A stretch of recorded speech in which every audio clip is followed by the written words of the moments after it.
Welcome to star agri point. Star agri point के आपके अपने यूट्यूब चैनल में आप सभी का स्वागत है। आज हम पढ़ेंगे एंटोमोलॉजी, जो कि लगती है फर्स्ट ईयर के सेकंड सेमेस्टर में, यानी फंडामेंटल ऑफ एंटोमोलॉजी। तो इसमें क्या रहेगा, आज का टॉपिक है अपना history of entomology in India. यह है अपना फर्स्ट टॉपिक। तो इससे पहले हम ये देख लेते हैं भाई, एंटोमोलॉजी होती क्या है। एंटोमोलॉजी मतलब दो शब्दों से मिलकर बनी है। वो है, देख लीजिए, इसमें एक तो हो गया एंटोमो और एक हो गया लॉजी। तो अभी एंटोमो का अर्थ होता है इंसेक्ट और लॉजी का अर्थ हो गया यानी अध्ययन करना या टू स्टडी। तो अब ये तो हो गया इसका मीनिंग। तो अभी इसका अर्थ क्या होगा, जिनमें कीटों का अध्ययन करेंगे वो क्या हो जाएगी, एंटोमोलॉजी। अब ये शब्द किससे बना है, ये एक ग्रीक वर्ड है। तो ठीक है, ये तो हो गई इसकी बेसिक। और इंसेक्ट किस में आते हैं, फाइलम ऑर्थोपोडा में आते हैं। तो सारे इंसेक्ट क्या हो गए, ऑर्थोपोडा, यानी इनका शरीर है वो सेगमेंटेड होगा, वो भी कितने, 3। ये तो इनके बारे में होगी बेसिक इंफॉर्मेशन, यानी पोड्स का मतलब हो गया लेग। तो अब इनमें शरीर होगा वो खंडित होगा और टांगे पाई जाएंगी सभी में। तो चलो अब अपना टॉपिक शुरू करते हैं। तो हिस्ट्री में देखो, पहले तो हो गई अपने जैसे पूर्व की में मान लीजिए हिस्ट्री, यानी जब तक कोई जानता नहीं था। तो इसमें देखिए फर्स्ट है अभी, ये वैसे तो कुछ नहीं है, रटने लायक है पूरा पार्ट। तो आपको रटना ही है बेसिक से। ये नोट्स आपको टेलीग्राम पे मिल जाएंगे, हिंदी और इंग्लिश दोनों में। तो जो स्टूडेंट इंग्लिश के हैं वो इंग्लिश में पढ़ लेना, और जो हिंदी के हैं वो हिंदी में पढ़ लेना। अब इसमें फर्स्ट दे रखा है, देखिए 6000 वर्ष पहले की, जब हमारे पूर्वज रेशम कीट का पालन करते थे, तो उसी से रेशम प्राप्त करने की कला में निपुण थे। यानी रेशम क्या हो गया, इंसेक्ट से प्राप्त होगा, तो यानी ये भी एंटोमोलॉजी का पार्ट है।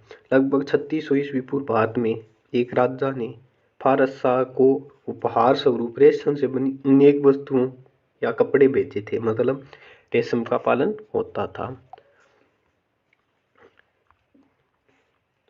सेकंड, अगर ग्रंथों के हिसाब से देखें तो हमारे धार्मिक ग्रंथों में कीटों के बारे में काफ़ी महत्वपूर्ण लिखा गया है।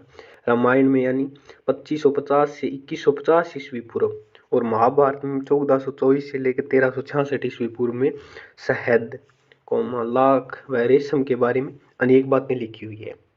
यानी कीटों का सर्वप्रथम सही तरीके से वर्णन उमा स्वामी ने 0 से 100 ईस्वी पूर्व किया था। अब नेक्स्ट है भारतीय चिकित्सा में, यानी वो ये देखिए, चरक संहिता का नाम सबने सुना, चिकित्सक चरक ने यानी 1200 से 1000 ईस्वी पूर्व मधुमक्खियों व शल्य चिकित्सा में सुश्रुत ने 100 से 200 ईस्वी पूर्व में चींटियों का, मक्खियों व मच्छरों का सही व सटीक वर्णन किया था।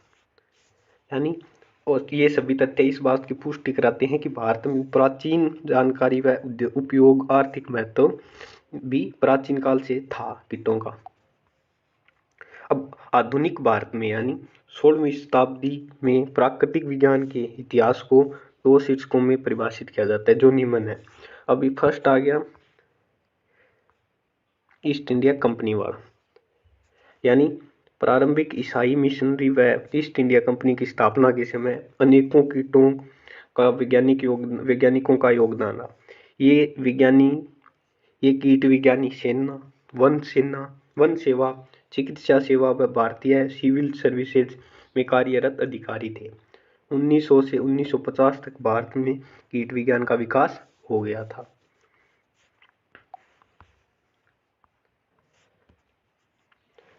₹1758 भारत में आधुनिक कीट विज्ञान की शुरुआत इसी साल में हुई। इस साल का समय केरोलस लीनियस की पुस्तक यानी सिस्टेमा नेचुरी का 10वां संस्करण प्रकाशित हुआ था। जेसी फेबेशियन ऐसा पहला कीट वैज्ञानिक था जिसने भारतीय कीटों का सघन अध्ययन किया था। डच प्रोफेसर थे। इन्होंने मुखांगों के आधार पर 13 गणों को में कीटों को वर्गीकृत किया था। ये फर्स्ट क्लासिफिकेशन था एंटेमोलॉजी का।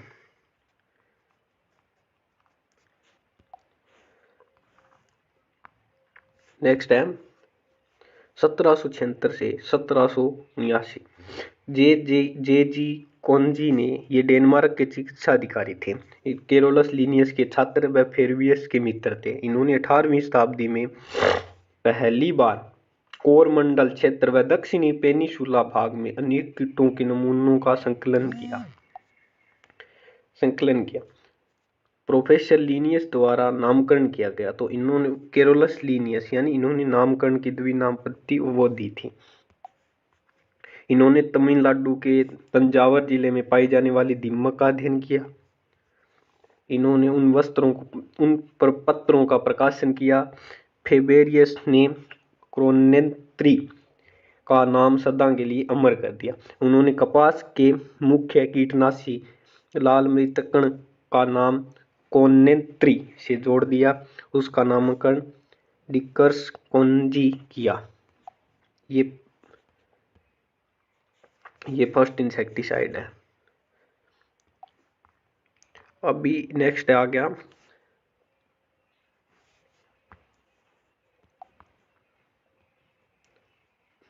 नेक्स्ट है 1782 में डॉक्टर के ने लाख कीट पर रिपोर्ट प्रकाशित की। फिर 1885 में बंगाल एशियाटिक सोसाइटी की स्थापना की गई कलकत्ता में।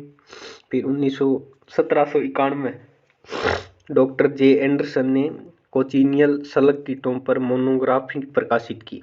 उसके बाद आए 1799 में हार्ड फील्ड ने अपनी प्रसिद्ध बुक यानी a catalogue of the lepidoptera insect in the museum of the honourable East India Company प्रकाशित की। ये बुक का नाम है इतना। फिर 1800 में बुचानेन ने भारत में लाख की खेती की और रेशम कीट के पालन के बारे में भी बताया। फिर 1800 ईस्वी में एंडरसन ने विचित्र पुस्तक का प्रकाशन भारत में किया। इसमें आसपास के द्वीपों के कीटों का वर्णन था। फिर 1875 में कलकत्ता में ईस्ट इंडिया म्यूजियम की नींव रखी गई। फिर 1883 में बॉम्बे नेचुरल हिस्ट्री सोसाइटी की शुरुआत हुई।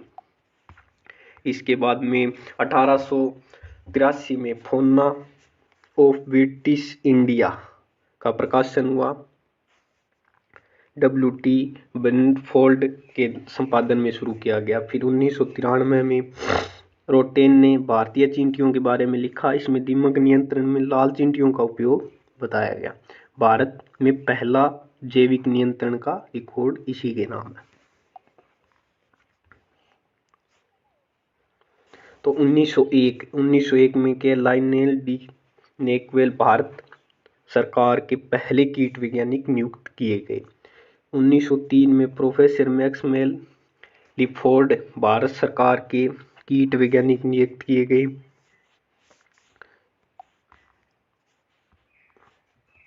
फिर 1905 में पूसा बिहार में इंपीरियल एग्रीकल्चर रिसर्च इंस्टीट्यूट की स्थापना की गई तथा प्रोफेसर लिफ्रॉय पहले इंपीरियल एंटेमोलॉजिस्ट नियुक्त हुए। इन्होंने हमारे देश के विभिन्न कीट वैज्ञानिकों को एकजुट करने के लिए अनेक गोष्ठियां आयोजित करवाई। और 1906 में प्रोफेसर लिफोर्ड द्वारा इंडियन इंसेक्ट पेस्ट का प्रकाशन किया गया। फिर 1909 में प्रोफेसर लिफोर्ड द्वारा इंडियन इंसेक्ट लाइफ का प्रकाशन किया गया। इसी काल में विभिन्न राज्य सरकारों ने भी कीट विज्ञान की दिशा में अपने स्तर पर कार्य आरंभ कर दिया। मद्रास, पंजाब, उत्तर प्रदेश राज्य सरकारों ने राज्य स्तरीय कीट वैज्ञानिकों की क्रमशः सन 1912, 1919 व 1922 में नियुक्तियां की। इसके बाद 1912 में पौध संरोधन धाराएं लागू की गई। फिर 1919 में विध्वंसकारी कीट एवं पीड़क एक्ट लागू किया गया। फिर 1914 में टीबी फ्लेक्चर मद्रास राज्य के कीट वैज्ञानिकों ने अपने कार्यों को साउथ इंडियन इंसेक्ट के रूप में प्रकाशित किया गया। इसके बाद 1916 में imperial forest research institute Dehradun की स्थापना की गई। इसके बाद में 1921 में इंडियन सेंट्रल कॉटन कमेटी की स्थापना की गई, यानी कपास संगठन का आरंभ किया गया। इसके बाद 1921 में इंडियन सेंट्रल कॉटन कमेटी की स्थापना हुई, जिसने कपास की फसल के हानिकारक कीटों पर अनुसंधान कार्य प्रारंभ किया। 1925 में भारतीय लाख अनुसंधान संस्थान की स्थापना रांची में हुई। यहाँ पर लाख कीट पर अनुसंधान किए गए। फिर 1929 में भारतीय कृषि अनुसंधान परिषद की स्थापना नई दिल्ली में की गई। फिर 1934 में हेम सिंह पृथ्वी फ्लेचर के स्थान पर इंपीरियल एंटोमोलॉजिस्ट नियुक्त हुए। 1938 में एंटोमोलॉजिकल सोसाइटी ऑफ इंडिया की नींव रखी गई।